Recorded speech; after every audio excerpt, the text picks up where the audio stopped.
Just under a week ago, Gala took the top 2 spots on the EU support ladder while playing a diverse range of heroes. However, he only gave me Kiriko codes, so I don't have much video choice. With that being said, he plays against Funny Astro, who's ranked 3 on leaderboards and the best Lucio in Europe. So let's look at what Gala does that helps him win these tough matchups. The first pattern in his play is him constantly splitting off and flanking early to try and get a 1-up on the Ashe. If you look at Gala's backline, he's playing with a Juno, who offers the highest healing per second on a single target in the entire game, and she can heal multiple targets at once with torpedoes. If Gala was playing with a Lucio or a Zen, then you wouldn't see him play this split. While Gala doesn't directly win the duel, the key is that Gala scares the Ashe away and wastes her time. She's completely denied from using the angle at all, and considering Ashe is one of the biggest threats on the enemy team, this is a good trade. Afterwards, he moves back to his Zarya to heal her up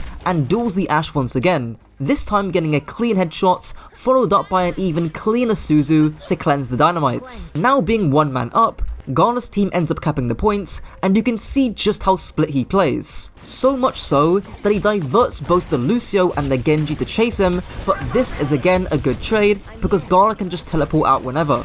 This does lead me onto a crucial point though. When Gala teleports back to his team, he doesn't just sit main. As soon as that teleport comes back off cooldown, he's flanking in the mid-fight to contest the Ashe once again. This is what some coaches like to call dynamic positioning or mid-fight rotations, constantly moving as the fight develops. And because Gala is Kiriko, he just teleports out to safety when needed.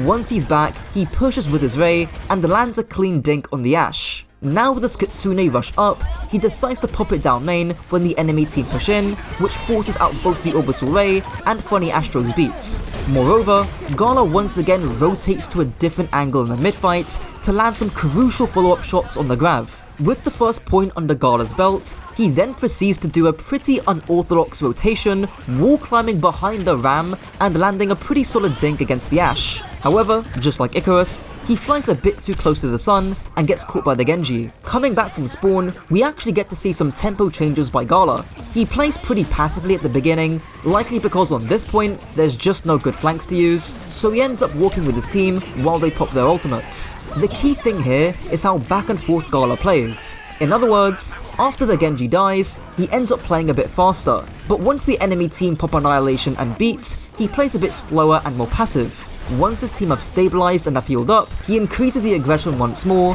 Suzuing the stickies for both him and his Malga, getting yet another great angle for him and his team. Now actually having space to work with, he decides to play in the left room, getting a clean dink on the Juno before eventually teleporting to his Malga to drop the Kitsune rush. Again, this means that Gala wants to play fast, and he ends up forcing out the Orbital Ray from their Juno. Not to worry though, as the Malga cage forces the Orisa to play in Gala's Kitsune rush, which ends up cooking the Orisa harder than how OG got cooked for saying the N-words. Having secured the second point, things do get a bit sticky, but he ends up outdueling the Echo and threatening the enemy Ashe from distance. However, because the enemy team spawn is so close, and because his team are out of teleport range, he ends up getting pincered by both the Echo and Lucio. Despite this, it doesn't seemingly matter, as his Junkrat gets a magical 3k and carries the next fight. Things get a bit interesting afterwards though, as not only does he start playing split once again, but after his Juno pops the Ray, instead of flanking behind and pincering, he chooses to teleport back and play in his team's orbits. This is likely because of how broken Orbital Ray is, and how far he'd need to walk to get a flank behind. Unfortunately, the Bob and the Beat just end up being a bit too overwhelming for Gala's team to deal with. Next fight though, we see Gala make a different decision. As you could have guessed by now, he starts off playing splits, but now, when the enemy team use Orbital Ray and Terra Surge, instead of teleporting back, he decides to stay on his angle and force points. This is for 2 reasons. Firstly, teleporting into Orbital Ray is already a death sentence. Adding Terra Surge on top of that is like Soldier Boy bashing that guy's skull in. It's a bit over the top. Secondly, forcing point puts the enemy team in a dilemma. They either ignore Gala, in which case he flips the point and gets free cap percentage, or instead, the enemy team focus Gala and move back to the point, which relieves pressure off his frontline. Either way, he's winning. Also notice how he doesn't even hit a single shot here, because he doesn't have to. He just has to make the right choice, and hopefully you can in your own games. Unfortunately, despite Gala's efforts, his team are just 1 or 2 seconds too shy from touching the points, but of course, Gala couldn't have known that. Speaking of improving your own games, if you want to improve, check out my coaching down below. It's approved by Spylo, so that's how you know it's good. Back to the game, we see Gala have a little more focus on supporting his DPS angles, teleporting to his Junkrat to enable him. Do note how Gala isn't sitting on top of the Junkrat, but is still playing in the same zone as him. This means that Gala can add an additional angle of damage, but if the Junkrat does need help, then Gala can step in.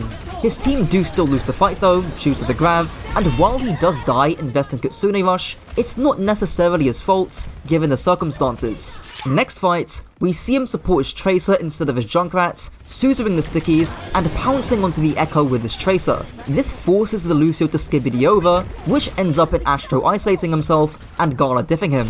Astro, if you're watching, I hope this shows why you're not rank 1. Having won the space, Gala pushes up, again playing on his own angle, but to where he can still help his Tracer if needed. He ends up getting a clean dink on the Ashe, teleporting back to finish off the fight. Unfortunately, things start to get a bit dicey when the enemy team come back with their orbital ray. It's not a massive issue for Gala, but it is a massive issue for Zarya. He does try to crawl back the fight with some trades, teleporting to his Junkrat, flanking behind, and catching the Juno off guard. He then continues to support his Tracer, barely missing out on killing Astro. It's now the final point, and immediately, the momentum looks to be against Gala. Astro just got revenge, and his team could end up reverse sweeping flashpoints, and considering the ults, it could happen. But let's not forget, Gala is rank 1 and rank 2 for good reason. A well-timed Kitsune Rush, grab, and pulse combo end up melting through Astro's beat like butter. And while Gala does look a bit lost, just like I do at a social function, the damage has already been done. With 15% and ticking, Gala supports his Tracer yet again on multiple occasions, but what I want to focus on here is angle uptime. Gala stays on this angle for almost a minute, and that's because the enemy team don't have enough mobility or enough time to clear out the Juno. If there was a Tracer, Sombra, Genji or Doomfist, Gala would be chased out by now. I mean, look at the Ashe's POV, she just can't chase the Kiriko. As a result, Gala gets to have his cake and eat it too, aggressing on the angle with his Tracer, catching the Ashe on high ground, and clutching this fight for his team. We can see this theme continue over in his root game, flanking to the right side, not getting spooked out by the Genji, which does allow him to double dink the Widow.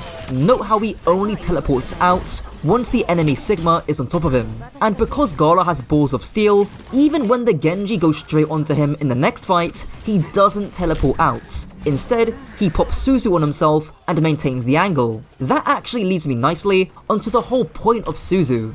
Throughout this video, we've seen him use Suzu very selfishly, either to save his own life or maintain his own angle, and I think this is very important for Kiriko players to understand. Suzu is used to absorb bursts of aggression. Just ask yourself, why is it so common for Kirikos to pop Suzu against Ana Nade or Queen Rampage? Because Nade or Rampage are clear bursts of aggression that can't be absorbed with any other ability. But if there's no Nade or Rampage to deal with, Suzu becomes very flexible in usage. Now that doesn't mean to Suzu whenever you want, but it does mean Suzu when you need to. In this example, you can see Gala climb to the high ground, drop a Suzu perfectly timed to absorb the Widow shot before quickly dropping down. Just a few moments after, we see Gala drop the Kitsune Rush to ensure the kill on the Queen, as well as using the Suzu to absorb the aggression from the Genji. In the last fight, we see it all come together. He flanks through the right room in the mid fight to try and get a kill on the Juno, popping Suzu on himself to absorb the aggression.